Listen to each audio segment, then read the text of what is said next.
Hello everyone. From today, I'm going to tell you beautiful stories.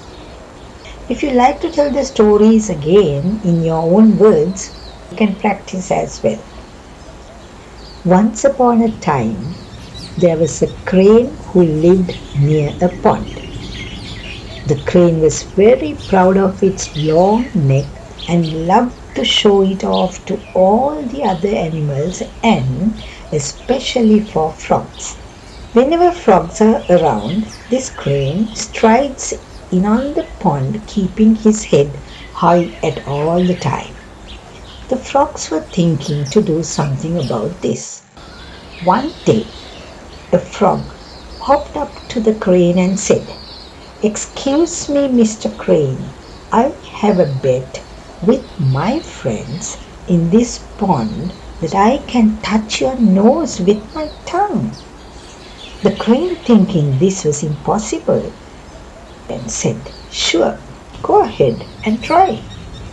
The frog was so happy and invited his frog friends, fish and crab friends, tortoises, and almost all the water creatures and amphibian friends in and around the pond to witness the event.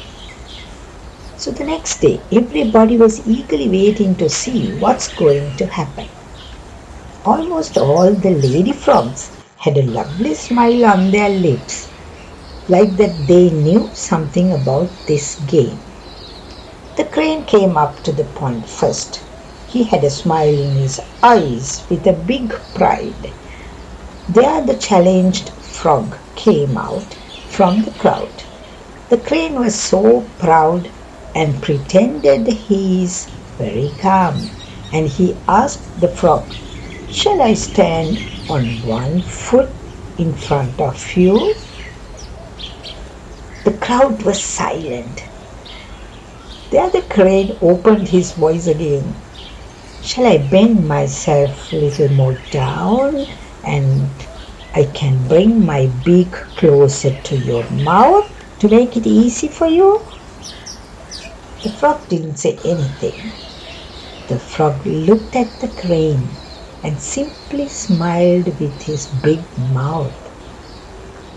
And then the audience was waiting. Everybody was watching what this frog is going to do. He couldn't think of.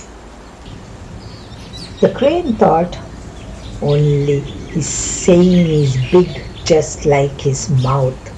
Too much talking. In fact, his voice is also like sort of bucka bucka bucka bucka."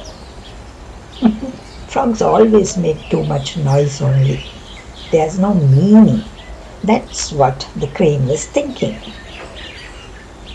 The frog looked at the crane, rolling his large eyes, and simply smiled.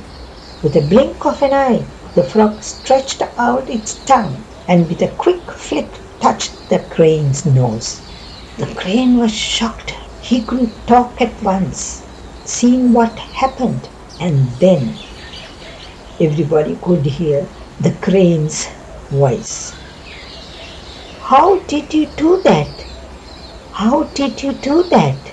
The frog replied. "The nature has gifted everybody with something equally. I may not have a long neck like you, but I have a long tongue, and that's what counts."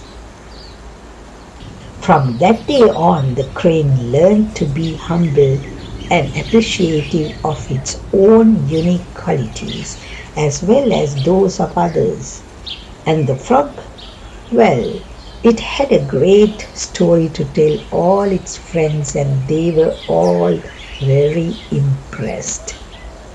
I hope you all enjoyed. Let's meet again with another beautiful story. Thank you for listening. Bye for now.